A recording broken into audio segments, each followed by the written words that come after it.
Hello everyone, and welcome to another game of World of Warships. Now, today is Tuesday, and I don't usually upload on Tuesday, but it's also Valentine's Day, so why not make a video?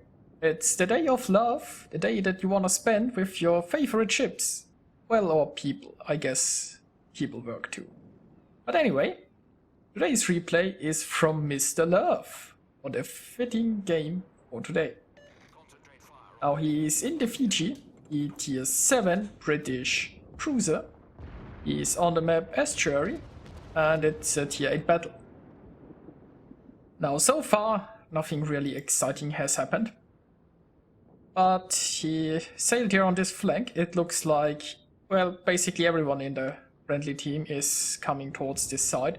And yet still he is, well, in the lead. The battleships are all behind. I guess they spawned on mostly on the left side, so they still have ways to go. So he has to be careful here. He doesn't want to get spotted and shotted by all those enemies. He is using a hydro here. I mean, we saw a destroyer. He's probably expecting some torpedo action around here. There are torpedoes. Torpedoes to port. Now he's moving up a little bit, and he will probably smoke here. And he can also launch torpedoes into the enemy smoke. Now his division mate is in a Belfast, and he is somewhere behind, probably in his own smoke. And look at that, there's a destroyer, so I assume the Belfast is using radar here in order to detect the enemies, which is pretty nice. Now he's reversing currently because he was afraid of enemy torpedoes, but let's say the friendly ship here just intercepted all of the enemy torpedoes. And the destroyer is gone. The Artago is making a run for it, but probably won't escape. No, he won't. He gets citadeled and he goes down. So, a good start, but keep in mind that the left flank is pretty much non-existent. I mean, there are still some ships here in the cap circle, but the enemies are pretty close already. There is one destroyer up here, but not sure how much that destroyer will be able to do. So he's probably considering going to defend already.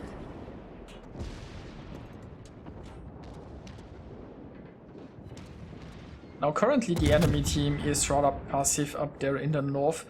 But the friendly team as well, you can see the friendly battleships, they are moving away from the battle. That's never a nice thing if you're in a cruiser. You'd much rather have your battleships in front of you. Also keep in mind that there isn't that much cover right in front of him.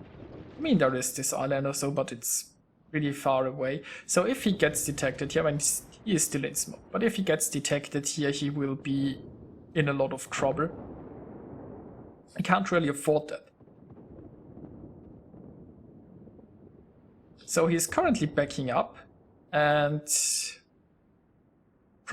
I mean, he wants to go back towards his cap. Maybe doesn't want to go in front of the island. But since there isn't much action here, I think we will make a small jump.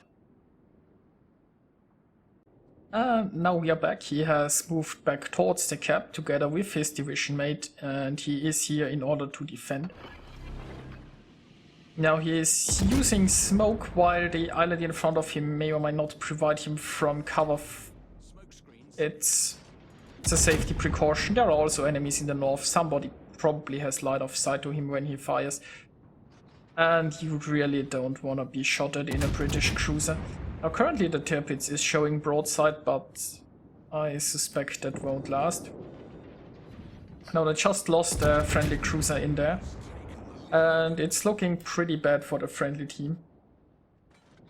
They've already lost a lot of ships. The enemies are in the cap circle. And, well, at least the friendly ships are somewhat together. There are still two friendly battleships going here more towards the zone wall. They should probably try to stick closer to the friendly cap in this situation. Now, the Tirpitz is fairly healthy. The only real way to deal with her would probably be torpedoes. If he isn't showing broadside, it will be It will take a long time to take down these tier pits with armor-piercing shells. Now there is still the friendly Belfast around and they can set fires, but fires are also a rather slow way of bringing down a battleship. And they might not have the time when the enemy is already capping. This tier pits is probably not alone.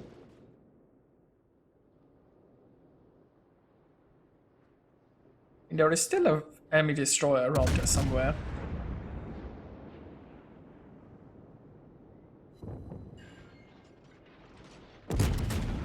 Oh, there are some torpedoes on the way, and currently Mr. Love is retreating. He really doesn't want to get shotted by tier pits, and he is doing a great job of dodging.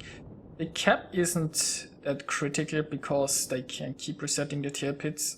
It's possible that there is someone else helping cap, but there is still a lot of time left. Go back and defend.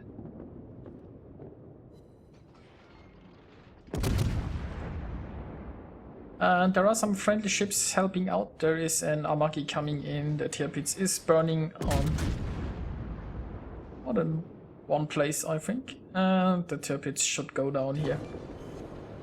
So nicely done. Now there are still enemies capping, but there is enough time. They can go there and hopefully deal with them. And Mr. Love is in a division with a Belfast, so they might have radar ready in order to find the enemies hiding in smoke. We must protect the base. Oh, those torpedoes were probably from the tier pits and they didn't have enough range to do anything. Now, here on the right side, we see the friendly battleships that actually pushed up a little bit, which is kind of weird because in the beginning when there were a lot of friendly ships they stuck to the back, and now when there is almost nobody left they are a little bit too brave. But at least they are holding the enemies back here. So the enemy team, if the enemy team just pushed right up on the right side, then there would be no hope for the friendly team. But the enemy is holding back here and those two ships are delaying them, so that's great news. Now he's using Hydro here, he's probably expecting some torpedoes. And once he makes it inside the cap circle, he will prevent the enemy from capping. Now we can see the enemies. I suspect the Belfast has used radar here, and look at that, they got the destroyer.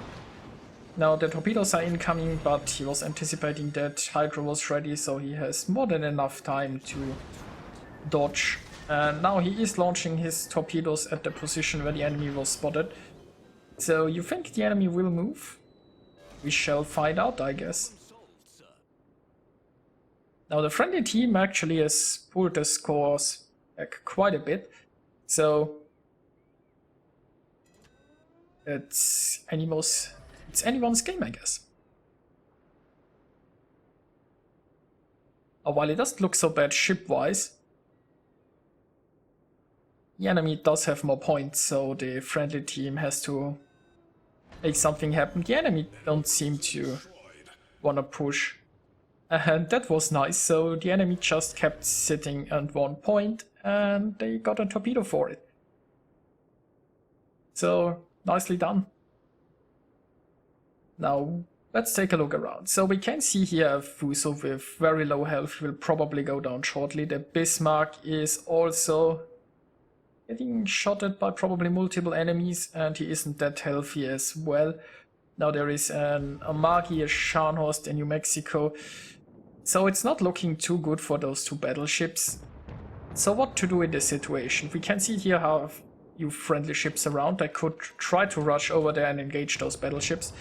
Question is, how fast can they do this? The Bismarck is going down very, very quickly, unfortunately. So I could go there and try to engage, or I can go and try to cap. If those battleships ignore the cap, then those friendly ships here will have a very good chance of winning if they just rush the cap circle. I mean, other than those 3 battleships, there are 2 cruisers around. We don't know exactly where they are. I think it's likely that at least one of them is following the battleships. And we can already see, so 1 battleship here is lost. The Fuso is still around. There is always an argument to be made for helping out your teammates here, but I think going for the cap is not a bad move in order to win. Now there is an Otago here defending. But a Fiji and a Belfast should be able to take out an Otago. Now Mr. Love still has smoke ready, which is pretty nice, but you need somebody. I mean, if both ships here smoke or sit in smoke, they need someone to spot. So he launches a couple of torpedoes, and well, that were quite a few big hits. And Otago is certainly a dangerous opponent, so he is using smoke here. The Otago is showing broadside. The Otago is most likely also launching torpedoes. But this Otago showing broadside might be exactly what they need. So the Otago certainly took heavy damage, but now nobody is spotting because the friendlies are in smoke. And yeah, unfortunately the Otago is now angling. That's not very good if you're in a British cruiser. But I mean, there is still also the friendly Belfast around, and the friendly Belfast has high explosive.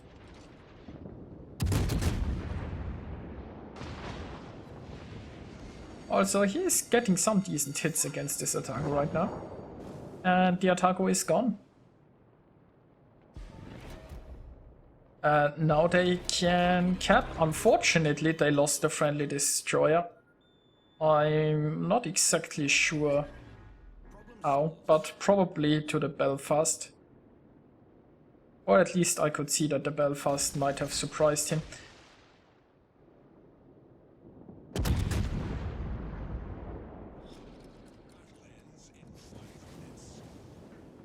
I think this might be the destroyer actually apologizing. So maybe he made a misplay there, but it happens. So the Belfast here is sitting in smoke. But he might not have anyone spotting for him, so that's rather pointless. The Belfast does have radar though, so gotta watch out for that. And well, the friendly Belfast might also have radar.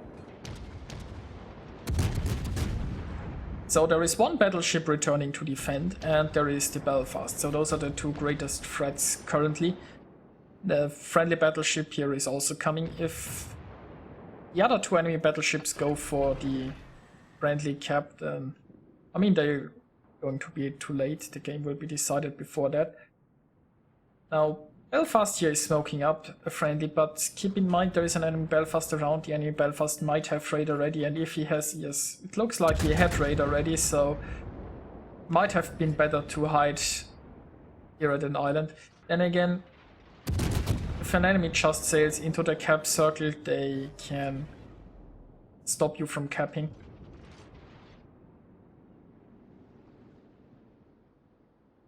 So it's looking bad for the friendly Belfast, unfortunately. There is also an Amagi now. But it looks like the Amagi is also not trying to stay in cover, but just pushing in. Which might be a bad move. I think he's showing broadside towards the enemy battleship. And yeah, it's not a good idea. Now the enemy has started capping as well, but the friendly team is leading when it comes to that. So it comes down to, will the enemies be able to reset Mr. Love here?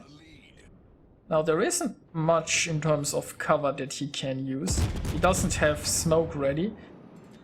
And I fear that New Mexico might be a little bit too close to drop into concealment. But yeah, those islands are actually enough, so he can hide here, and hopefully he can cap this out. But there are 40 seconds remaining, but he still has a big lead on the enemy. Now the only one who is probably fast enough to get in here is the enemy Belfast. So the question is, how fast is the enemy Belfast reacting, and is he willing to charge in? Now the New Mexico has advanced enough to spot him. There are shells incoming, and they miss. So 14 seconds left. Oh no. Okay, the enemy Belfast was fast enough with about 10 seconds or so left. He interrupted. And I'm not sure why the enemy Belfast is smoking here. There isn't really much point to it. But, you know, Belfast is going for the ram. Mr. Love is going for torpedoes. The torpedoes win. And the ram was denied, but it won't help.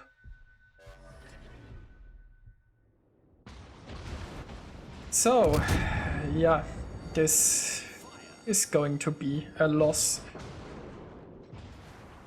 Let's take a look at the results. Mr. Love managed to get 1,573 base experience, and only 2 enemies scored higher than that.